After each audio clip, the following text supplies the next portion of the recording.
بسم اللہ الرحمن الرحیم۔ ایک غلام آپ کی خدمت میں حاضر ہوا اور پوچھنے لگا، اے امام علی، قبر میں انسان کی پہلی رات کیسے گزرتی ہے؟ تو حضرت علی رضی اللہ تعالی عنہ نے فرمایا کہ میں نے اللہ کے رسول سے سنا ہے کہ انسان کی سب سے مشکل ترین رات قبر کی پہلی رات ہوتی ہے۔ حضور اکرم نے فرمایا، لوگوں اپنی موت کو یاد کیا کرو، قبر ہر دن اپنے مردوں سے اعلان کرتی ہے کہ میں غربت اور تنہائی کا گھر ہوں، کیڑے مکوڑوں کا گھر ہوں، مٹی کے ڈھیر ہوں۔ جو مومن کو دفن کیا جاتا ہے تو قبر اسے مرحبا کہہ کر خوشخبری دیتی ہے کہ میری پشت پر چلنے والے میں سے تو بڑا محبوب تھا، آج میں تیری ہو گئی اور تو میرے پاس آ گیا ہے۔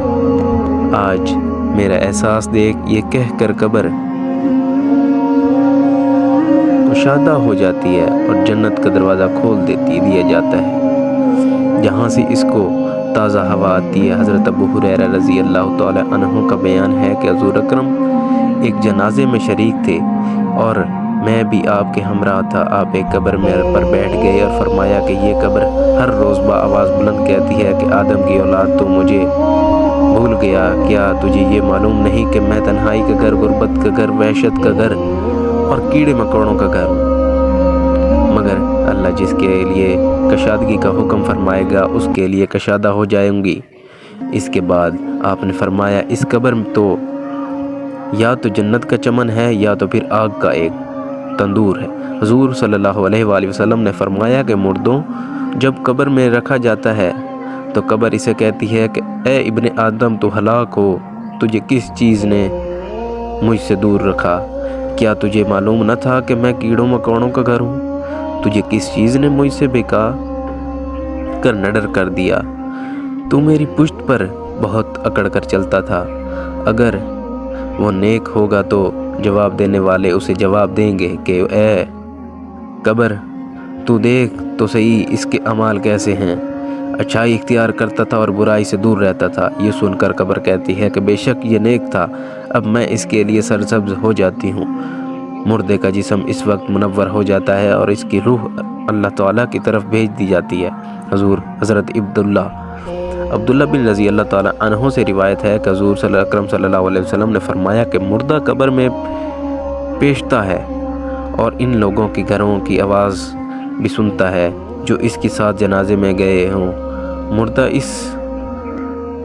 مردے سے اس کی قبر کہتی ہے کہ اے ابن آدم، تیری ہلاکت ہو، تو نے میری تنگی، بدبو اور کیڑے مکوڑوں کا خوف نہیں کیا اور اس لیے تو نے ان چیزوں سے بچنے کے لیے تیاری نہ کی۔ بدعمال مردہ سے قبر کہتی ہے کہ تو نے میری تاریکی، میری وحشت، میری تنہائی اور تنگی، میرا غم تجھے یاد نہیں رہا۔ اس کے بعد قبر اس کو جکڑ لیتی ہے اور فرشتے اس کو ہتھوڑوں سے ایسے مارتے ہیں کہ اس کی پسلیاں ادھر کی ادھر ہو جاتی ہیں۔ پھر دوزخ کی کھڑکی اس پر کھول دی جاتی ہے اور وہ مردہ حشر تک اس عذاب میں مبتلا رہتا ہے۔ مرنے کے بعد ہر مردے کو صبح و شام اس کا ٹھکانہ دکھایا جاتا ہے۔ فرشتے جنتی کو جنت دکھا کر خوشخبری دیتے ہیں کہ دوزخی کو دوزخ دکھا کر اور اس کو حسرت اڑاتے ہیں۔ اللہ تعالیٰ سے دعا ہے کہ ہم سب کو مرنے سے پہلے مرنے کی تیاری کرنے کی توفیق عطا فرمائے، آمین و علیہم الا باللہ۔ اس لیے آپ سب سے میری اپیل ہے کہ اپنے نیک اور اچھے اعمال کریں تاکہ ہماری قبر میں عذاب کم ہو، قبر سے عذاب